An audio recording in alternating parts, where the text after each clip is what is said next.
Thì đối với các bạn nào mà chưa bao giờ tìm hiểu về những sản phẩm về điện mà sử dụng pin lithium á, cái pin này nè, nó rất dễ bị đánh tráo khái niệm. Ví dụ như là một công ty ABC nào đó đi ha, nói về cái xe này đi 200 cây. Thì cái vấn đề ở đây là bạn có biết rằng cái 200 cây này hoặc là 300 cây này đang nói đến cách sử dụng pin như thế nào không?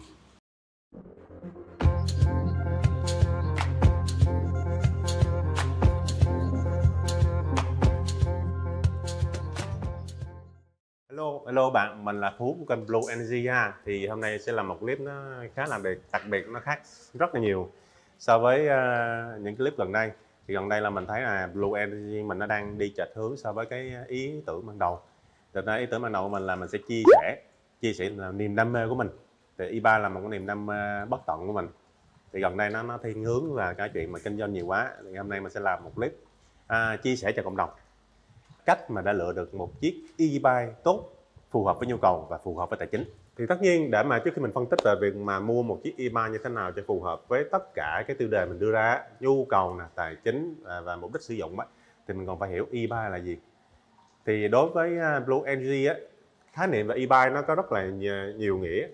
Thì ví dụ như e-bike thì đối với cái động cơ gắn bánh sau á, thì nó sẽ thuần tí về việc mà thay đổi phương tiện đi lại, một cái phương tiện đi lại xanh hơn thôi. Nhưng mà đối với Blue Energy á, e-bike của Blue Energy là dòng mid driver, nó không chỉ đơn thuần là một cái phương tiện đi lại mà nó là một phương tiện để giúp các bạn rèn luyện sức khỏe, tiết kiệm chi phí, và nó giúp cho mọi thứ bên ngoài, ví dụ như không khí nè, cách mình sinh hoạt, cách mình sinh sống, nó cải thiện, nó tiến bộ và nó tươi đẹp hơn. Nó là một cái gì, một văn hóa sống chứ không phải đơn thuần chỉ là i3 làm một cái phương tiện. Thì giờ mình quay lại câu chuyện á, thì thật ra là tất cả mọi người xung quanh, nhất là những người mà chưa biết về e-bike rồi đang tìm hiểu về e-bike, thì cách mà mọi người đang lựa chọn một chiếc xe đạp trợ lực này nó sẽ thiên về hai hướng. Một là chỉ cần thấy cái sản phẩm đó ở trên mạng, thấy nó đẹp đẹp, thấy nó vui vui, thấy nó hay hay, chưa hiểu rõ nó thiên về cảm tính thôi, mình xuất tiền mình mua. Thì thường những trường hợp này là khách hàng có tài chính, khách hàng có cái tính thẩm mỹ, có thích cái gì hay ho, thích bộc bạch. Nhưng mà thường là khách hàng này không hiểu về sâu về sản phẩm, thấy thích là mua thôi. Trường hợp thứ hai là khách hàng quan tâm đến cái nhu cầu của bản thân. Ví dụ như bản thân đang đi với một cái xe máy, thấy cái chi phí đi lại nó cao quá, thấy ảnh hưởng đến môi trường nhiều quá, hoặc đơn giản thôi là mình đang bị một vấn đề gì đó về sức khỏe, ví dụ như vấn đề về cột sống, vấn đề về cơ, vấn đề về xương khớp.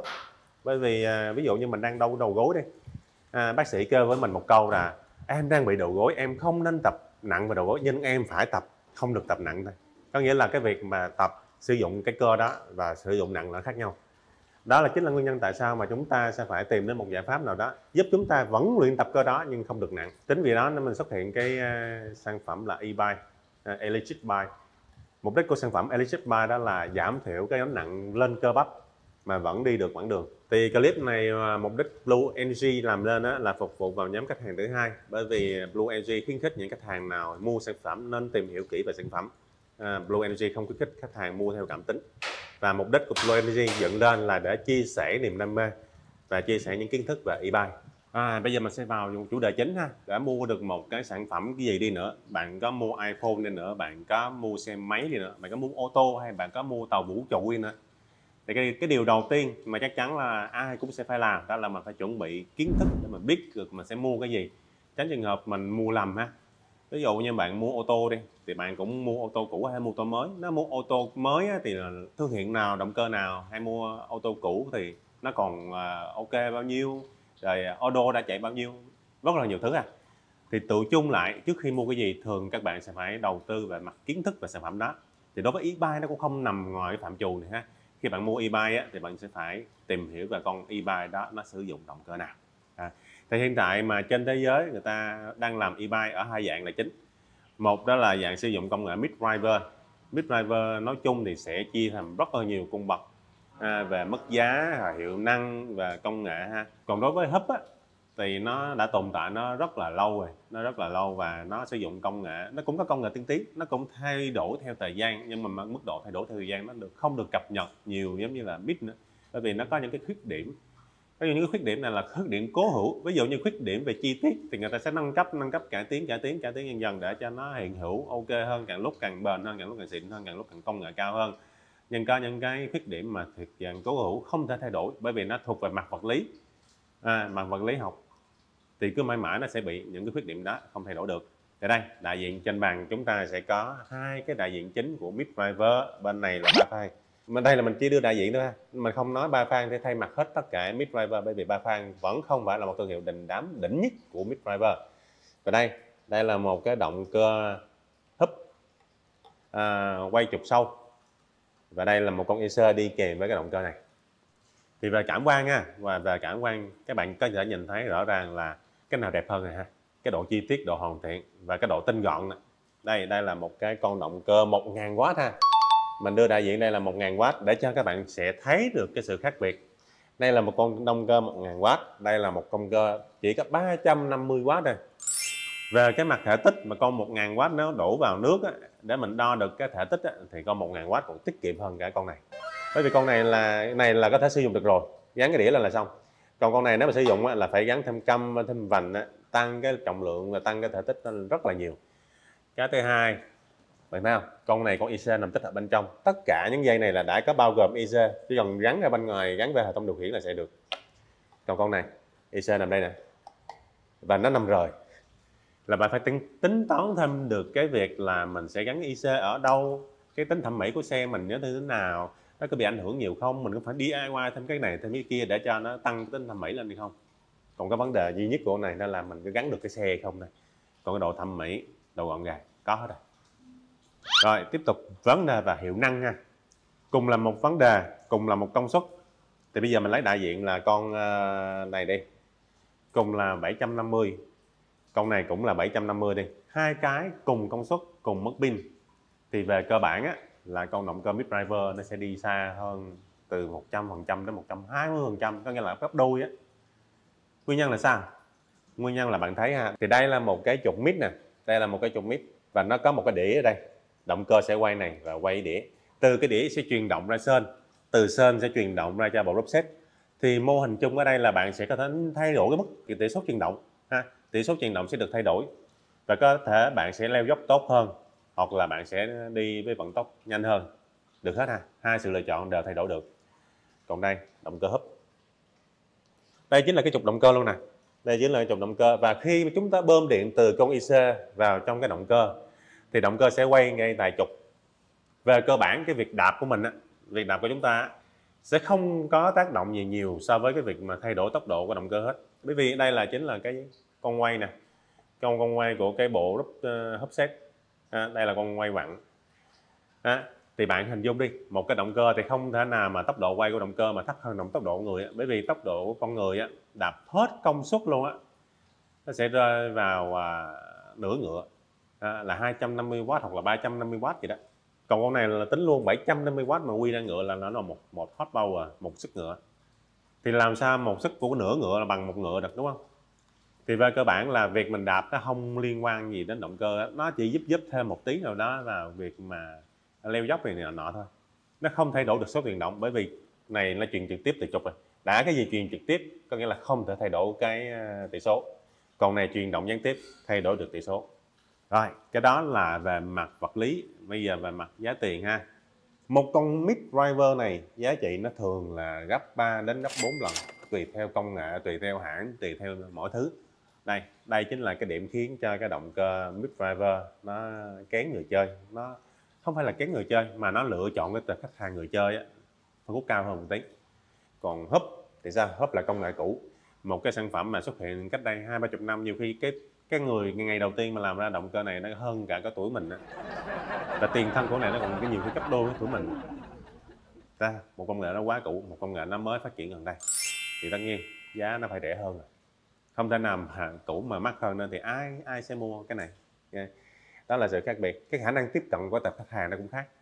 Đối với cái này thường là bạn sẽ thấy ở những cái hãng nhỏ nhỏ như cái hãng của Đài Loan nè, mình nói ở đây luôn đó là Xiaomi nè, Ado nè, mấy cái hãng mà của Đài Loan, của Trung Quốc, dù cái tên thế nào nữa, tên Âu thế nào nữa, nhưng phần lớn mà động cơ mà sử dụng này là toàn là hãng Trung Quốc.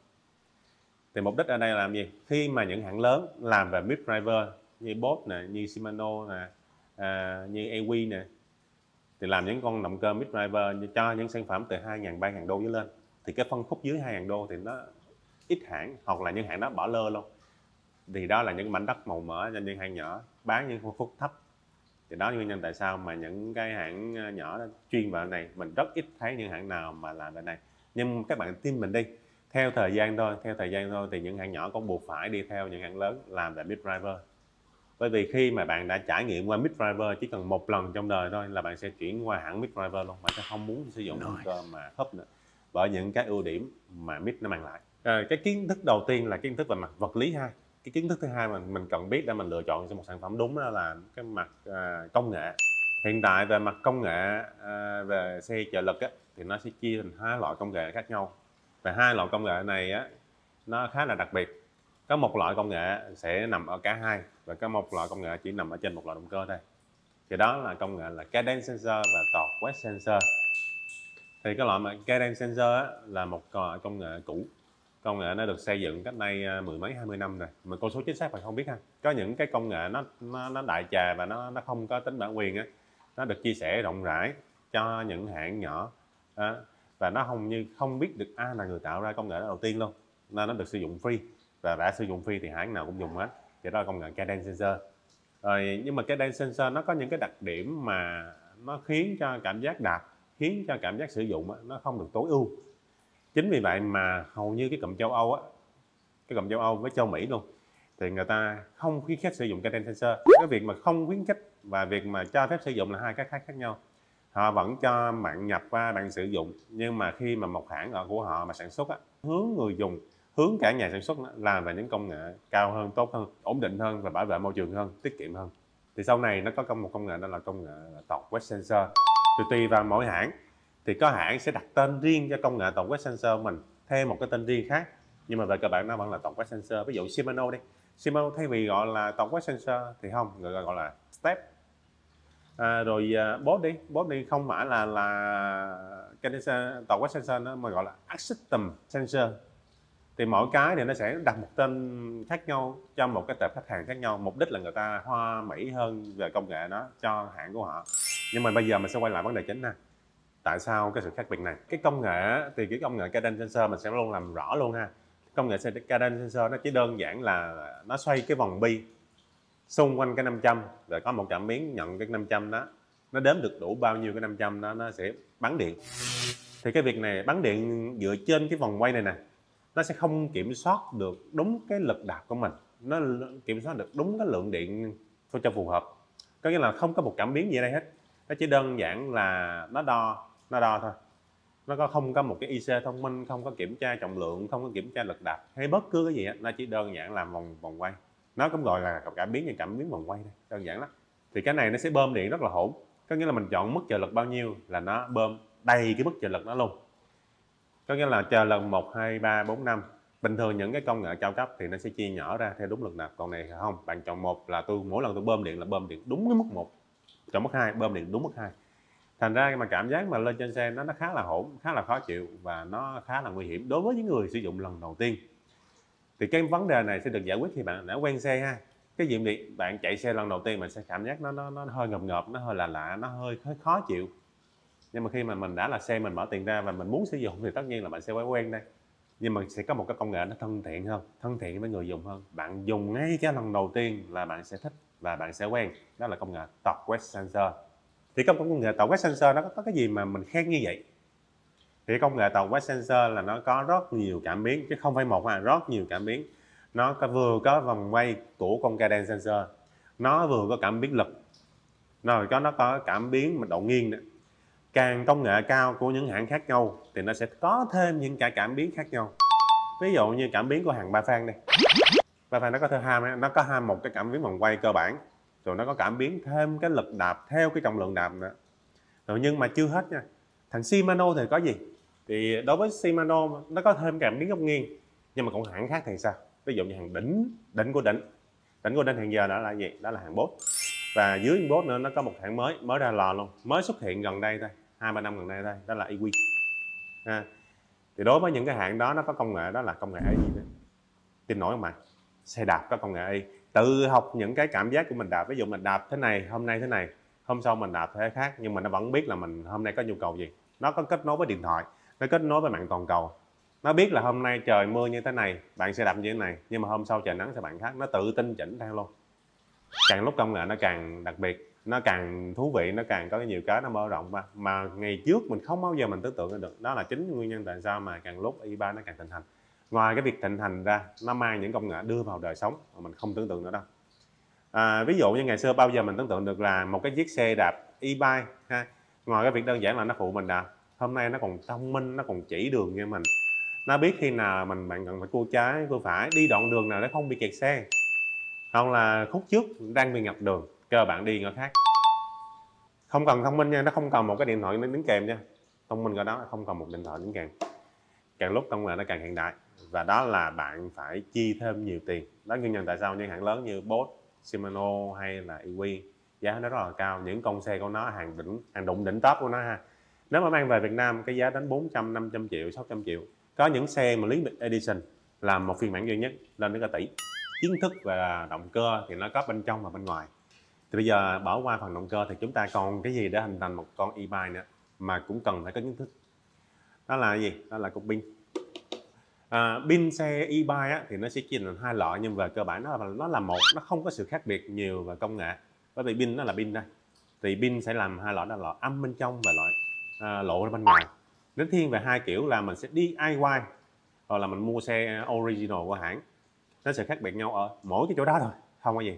Thì vấn đề kiến thức nằm đây nằm gì? Kiến thức nằm ở chỗ là bên trong cái công nghệ pin hiện đang dùng cái gì, hãng nào, cái BMS của nó là đang sử dụng của hãng nào, tuổi thọ bao lâu, và dòng ra nó cố định hay dòng ra thay đổi.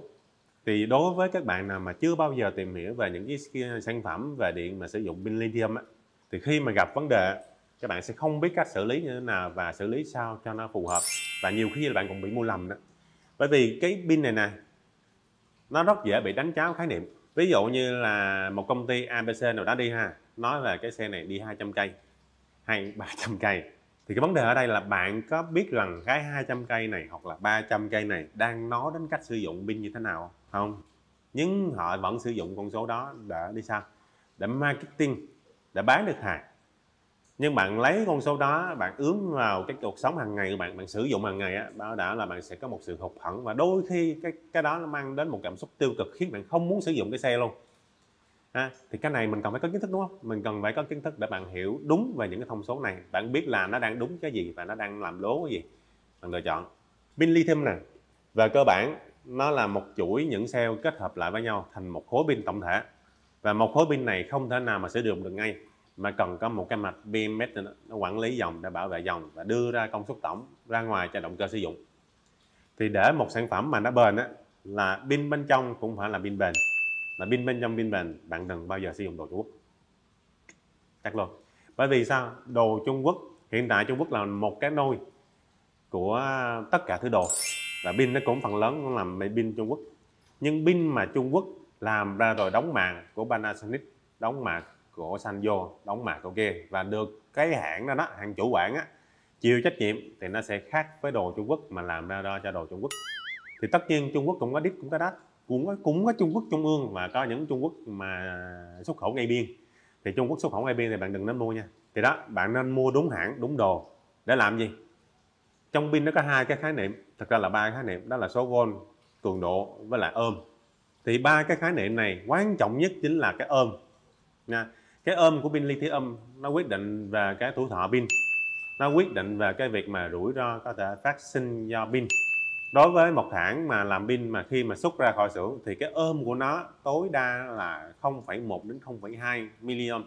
Thì nếu mà đưa ra màn đồng hồ đo, nó sẽ hiện lên là từ 0 cho đến 20 á. Thì tùy thôi, tùy các đơn vị làm, thì các đơn vị làm thì sẽ báo là con số hàng chục, nhưng mà các con đơn vị làm thì đọc con số 0, thì tùy các bạn ha, bạn hiểu và có nói như thế nào thì bạn sử dụng thôi. Thì pin nó sẽ chia thành ôm ok, ôm hơi ok, và ôm không ok, và ôm tuyệt đối không được dùng ha. Thì cái mức độ an toàn khi sử dụng một con xe điện á, là mức ôm của tổng thể của pin nó phải dưới 35 ôm so với đọc cái đồng hồ, hoặc là 0,035 thôi, 0,35 trên đồng hồ đo 0. Rồi cái mạch BMS gì? BMS nó bạn sử dụng một cái BMS mà của hàng Trung Quốc, thuần túy, không mạc, không logo, được nói đại khái ở đây là hàng no name á, thì bạn sẽ không có cân bằng dòng chủ động, không có quản lý rủi ro, không có một cái cầu chì ổn định bên trong. Cầu chì ổn định là sao? Cầu chì sẽ cho một dòng điện ổn định, khi mà cái dòng điện nó mất ổn định là tự động ngắt, nhưng mà không bị đứt ha. Nó ngắt xong rồi khi nào dòng điện ổn định lại nó sẽ tự động. Đó là cầu chì, không phải dòng cầu chì cái tật cái mất luôn như ngày xưa đâu. Thì đối với những cái trường hợp đó thì bạn mới dùng ok được. Còn nếu bạn sử dụng một cái BMS mà nó không rõ nguồn gốc, không rõ và thiếu công nghệ đi kèm, thì tất cả rủi ro về cháy nổ, chập choang và cái nào luôn phải có giá trị của nó. Khi bạn có một cục pin xịn, bạn có một cái BMS xịn, thì chắc chắn cái giá của pin nó không thể rẻ. Nên không thể nào bạn mong chờ được rằng bạn có một cái cục pin đi xa, một cục pin đi bền, một cục pin có đủ dòng ra để đảm bảo cho cái con động cơ hiệu năng cao của bạn chạy hết công suất, mà bạn mong chờ là cục pin nó rẻ. Mâu thuẫn ha. Rồi đây là một cái clip tổng hợp ha, mình nghĩ là nó sẽ khá là dài. Thì đối với cái trường hợp này tách hai bát thì các bạn nhớ theo dõi ha, follow mình. Rồi các bạn nào thấy clip này có mang nhiều cái ý tưởng cho bạn nè, chia sẻ nhiều cái kiến thức cho bạn phù hợp, bạn lựa chọn cái buy thỏa mãn những cái nhu cầu mà mình đề ra, thì nhớ cho mình một like, một share, một ủng hộ ha.